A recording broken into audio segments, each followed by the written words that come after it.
Bismillahirrahmanirrahim. Assalamualaikum warahmatullahi wabarakatuh.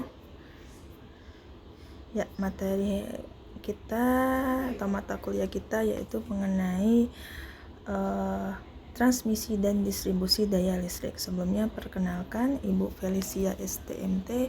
Barangkali ada yang belum pernah ya. Di sini Ibu ya, kalau transmisi berarti konsentrasinya KST ya, atau power. Karena kan di Untirta ada 3 konsentrasi, KIK, KTK, sama KST. Oke. Nah, ini mungkin udah tahu ya, karena rata-rata ini berarti orang KST sebelumnya sudah mengambil sama Ibu untuk ASTL 1, apalagi pengukuran listrik sama proteksi ya. Oke. Nah, ini untuk kontak person Ibu. Oke. Nah, ini untuk hari ini kita sebenarnya memberikan pendahuluan sama silabus ya teman-teman.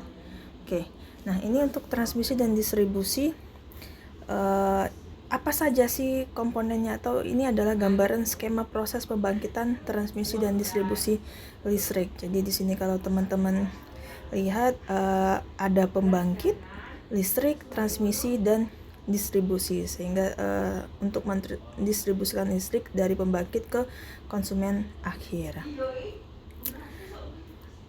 Nah, jadi sistem penyaluran listrik ini terbagi menjadi 2 nih teman-teman, kalau sesuai dengan nama MK kita, yaitu sistem transmisi dan sistem distribusi listrik gitu ya.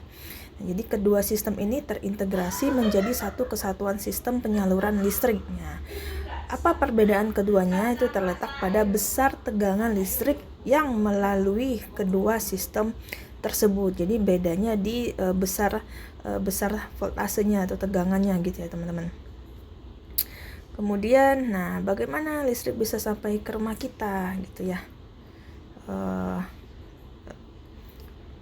jadi nanti yang akan kita pelajari itu bagaimana sampai ke rumah kita, itu bisa nanti sampai minggu depan ya.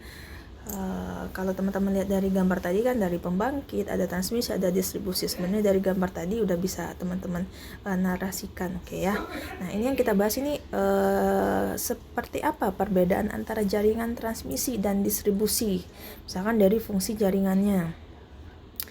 Kalau jaringan transmisi dia berfungsi apa? Jadi dia berfungsi untuk menyalurkan listrik dari pembangkit ke gardu induk gitu ya, atau main substation.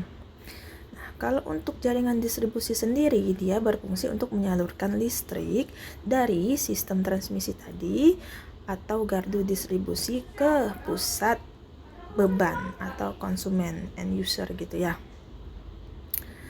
Nah, end user di sini juga ada beberapa macam end user, konsumen ya gitu. Nanti kita bisa bahas next. Nah, jadi perbedaannya apa lagi nih? Perbedaan jaringan transmisi dari sistem penyaluran jaringan. Kalau untuk jaluran transmisi, dia menggunakan sistem penyaluran melalui saluran udara dan saluran bawah laut karena jarak yang ditempuh cukup jauh. Nah, kalau jaringan distribusi, dia menggunakan sistem penyaluran melalui saluran udara dan saluran bawah tanah.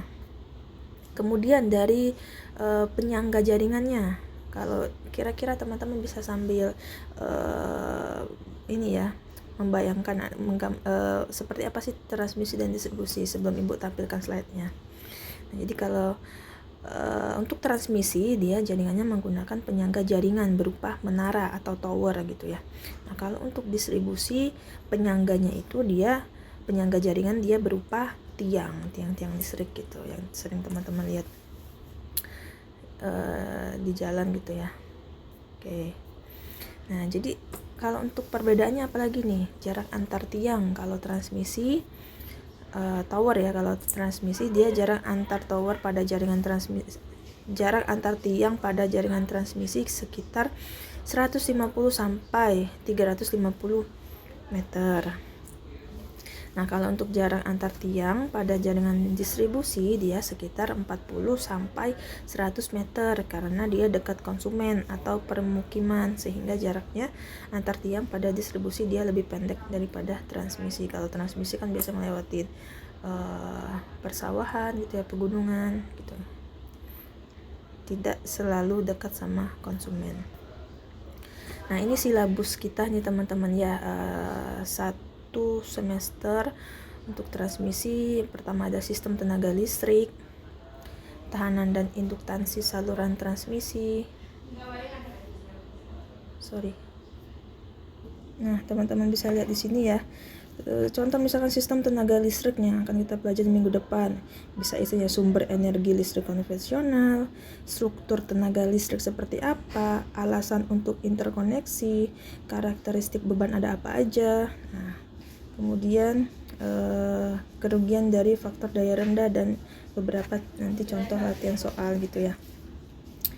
Dan seterusnya, misalkan ini membahas isolator saluran udara nih apa aja. Oh, ada isolator tipe pin, isolator suspensi dan sebagainya gitu ya. Nah, ini ada lagi. Nah, ini ya kurang lebih ada 12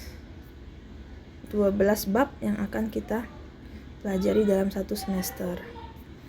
Tuh, nah ini ada sumber belajarnya, teman-teman bisa lihat. Ini selain 5 yang di atas, Ibu juga gunakan buku dari Dr. Dwi Adjatmo STMT ya, untuk transmisi dan distribusi tenaga listrik. Jadi buku ini juga membahas tentang proses pengiriman dan distribusi energi listrik dari pembangkit listrik hingga ke konsumen akhir. Jadi mencakup seperti sistem transmisi daya, jaringan distribusi listrik, transformator, dan peralatan listrik lainnya.